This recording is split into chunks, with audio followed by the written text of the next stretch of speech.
Você já deve ter ouvido falar sobre o livre-arbítrio, mas a pergunta que eu faço é: o livre-arbítrio, ele existe?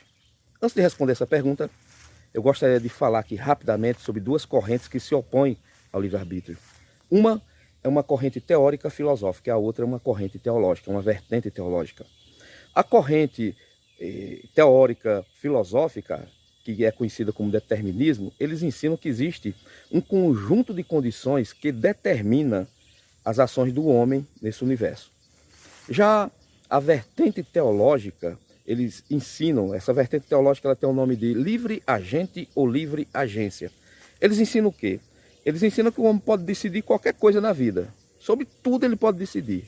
Agora, quando chega no quesito de decidir querer a Deus, sobre bem e mal, o homem não tem condições nenhuma de se decidir para Deus, porque o seu arbítrio ele foi afetado. E Adão era o único que chegou a ter o livre-arbítrio, Adão e Eva. Depois da queda, o livre-arbítrio foi afetado e o homem ele não consegue se decidir para Deus. Eu quero Deus, ele não consegue, não tem como. Pois bem, a gente vai ver que isso não é verdade, tá? Primeiramente, isso não é verdade.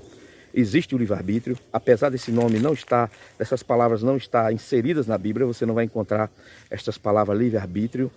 Porém, você vai encontrar em toda a Bíblia o livre-arbítrio. Desde Gênesis até o livro do Apocalipse, você vai encontrar o livre-arbítrio. Eu poderia citar aqui inúmeros versículos.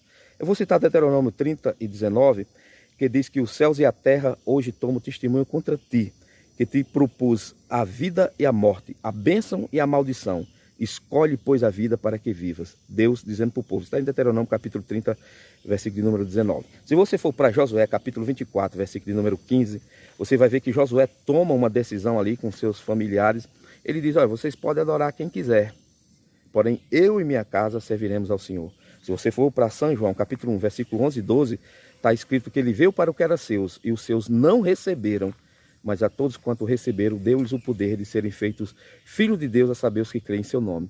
Se você for para São João capítulo 6, em um de seus versículos, você vai encontrar ali muita gente abandonando a Jesus, porque Jesus falou um discurso duro, para eles muito duro. Jesus disse: olha, quem não comer da minha carne e não beber do meu sangue não tem parte comigo. O povo começou a sair. E Jesus olha para os discípulos e diz: vocês também não querem ir? Também não querem me deixar? Aí Pedro diz: para onde iremos nós, se só tu tens palavras de vida eterna? Ora, se o homem tem poder de decisão de estar com Cristo ou deixar a Cristo, é porque existe o livre-arbítrio. Existe o livre-arbítrio. Porque o homem tem esse poder de decisão, de querer a Deus ou não. Não é o que ensina o livre-agente e não é o que ensina o determinismo. O livre-arbítrio existe. A decisão é nossa.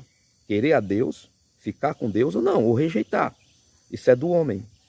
Querer Deus ou rejeitar. Então, apesar de não estar a palavra livre-arbítrio na Bíblia, porém o livre-arbítrio existe em toda a Bíblia. Eu poderia citar muitos aqui, mas não há essa necessidade, tá? Porém, eu friso, o livre-arbítrio existe. Que Deus abençoe a todos.